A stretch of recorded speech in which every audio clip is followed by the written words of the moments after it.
Good morning my dear students. Unit 6 lines and angles.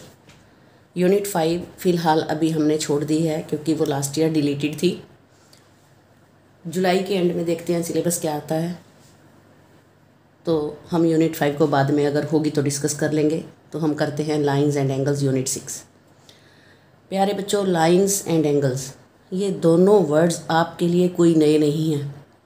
Lines and angles आप 5th 6th 7th 8th से words सुनते आए हैं, ठीक है।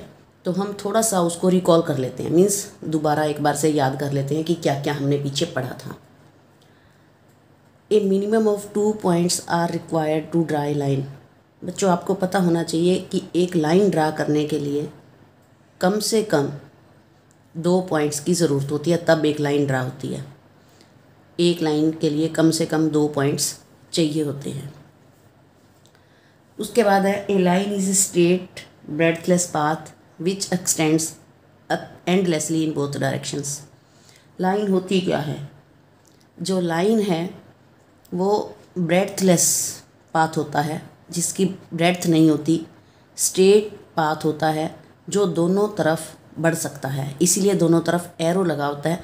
आप जब कभी अपनी बुक में ए बी के ऊपर ये देखें दोनों तरफ एरो, तो दैट मीन्स ए बी जो है वो एक लाइन को शो कर रहा होगा, लाइन शो करेगी ये।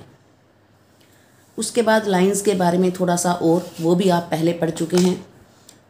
When 2 lines cut each other at A point, अगर 2 लाइनें एक दूसरे को एक पॉइंट पर कटती हैं तो उनका नाम होता है इंटरसेक्टिंग लाइंस। क्लियर? उसके बाद है कंकरेंट लाइंस। अगर एक ही पॉइंट में से बहुत सारी लाइंस पास हो रही हैं, बहुत सारी लाइंस पास हो रही हैं एक ही पॉइंट में से, तो इसका मतलब वो लाइंस कंकरेंट लाइंस होती हैं। इंटरसेक्टिंग सिर्फ 2 लाइंस के लिए यूज़ होता है, मोर देन 2 लाइंस के लिए कंकरेंट जो लाइंस हैं वो यूज़ होती हैं।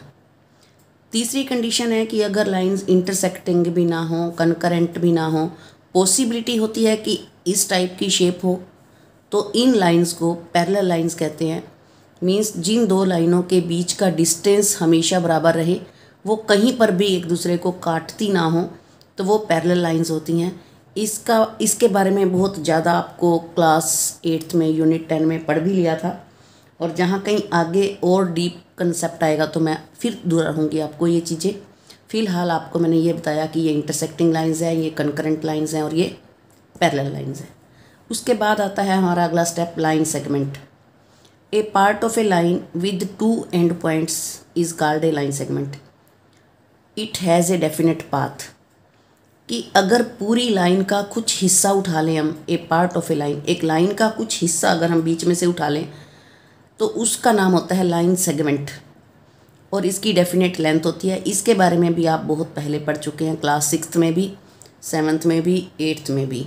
जब हमने ट्राइंगल्स कंस्ट्रक्ट करी, जब हमने क्वाड्रिलेटरल कंस्ट्रक्ट करे, तो दिया हुआ होता था कि ए बी इतनी लेनी है, सी डी इतनी लेनी है, ठीक है, डेफिनेट लेंथ होती थी। उसके बाद हमने पढ़ा रे क्या होती है? A part of a line with 1 end point. Line का वो हिस्सा जिसमें एक एंड पॉइंट हो बट दूसरा एंड पॉइंट ना हो, दैट मीन्स दूसरी तरफ वो एंडलेसली एक्सटेंड हो सकती है। ओ एक्स, जैसे इसका मतलब है इधर एरो है तो एक्स की तरफ बढ़ सकती है। ओ तो इसका एंड पॉइंट है, इसकी लेफ्ट साइड पर नहीं बढ़ा सकते हम, ओनली राइट साइड पर ये एक्सटेंड हो सकती है, और इसकी डायरेक्शन इस तरीके से एरो ये सिंबल है। उसके बाद है इफ़ 3 और more points lie on the same line they are called collinear points. अगर मोर देन 2 पॉइंट्स एक ही लाइन पर लाई करें, मोर देन 2 पॉइंट्स अगर एक ही लाइन पर लाई करते हैं तो उन पॉइंट्स का नाम होता है कोलिनियर पॉइंट्स, और जो एक ही लाइन पर शो ना हो रहे हों वो होते हैं नॉन कोलिनियर पॉइंट्स।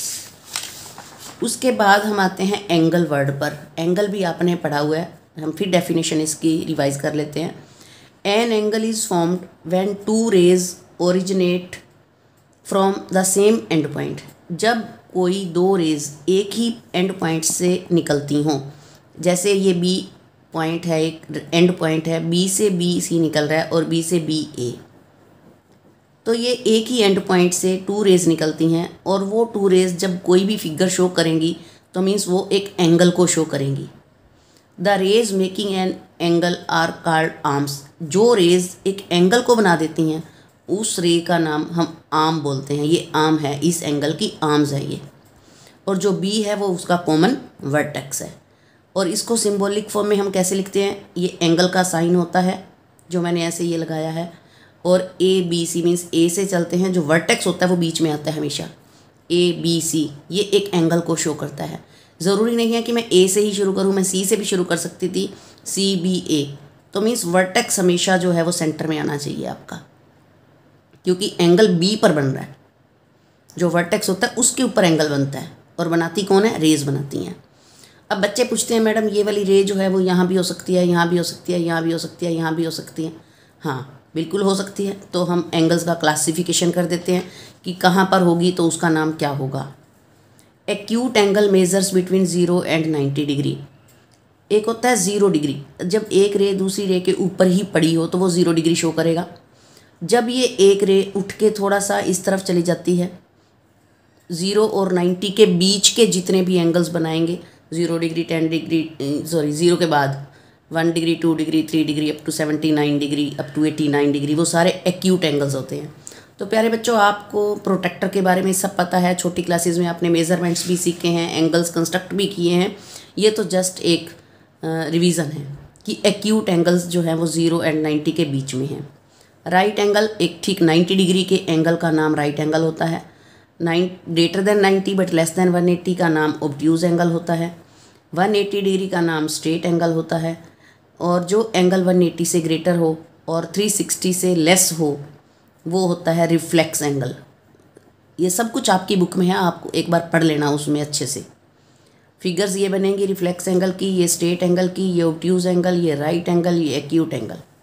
एक कंप्लीट एंगल भी होता है जब पूरा सर्कल कट हो के पूरे पे आ जाता है। जैसे मान लो ये एक लाइन है, रे है, यहाँ से चली ये रे, ऐसे चलते चलते चलते चलते जब ये पूरा कट के आ जाता है तो ये कंप्लीट एंगल होता है। 360 डिग्री का एंगल कंप्लीट एंगल होता है। उसके बाद 2 angles whose sum is 90 degree are called complementary angles. 2 sum जिनका सम 90 डिग्री हो, 6th क्लास में पढ़ा था हमने, उनका नाम होता है कंप्लीमेंट्री एंगल्स। और 2 एंगल्स जिनका सम 180 डिग्री हो उसका नाम होता है सप्लीमेंट्री एंगल्स। तो प्यारे बच्चों, मैंने आज आपको कुछ भी नया नहीं बताया, सारा पुराना रिवाइज़ कराया है और आपको खुद पता चल गया होगा कि हम इसमें से बहुत सारी बातें भूल चुके थे, क्योंकि आगे जब हम यूनिट 6 करेंगे तो पहले इन बेसिक टर्म्स का याद होना ज़रूरी है। सो एक बार इनको दोबारा पढ़ें ध्यान से, बुक में सब कुछ लिखा हुआ है। Thank you, have a nice day.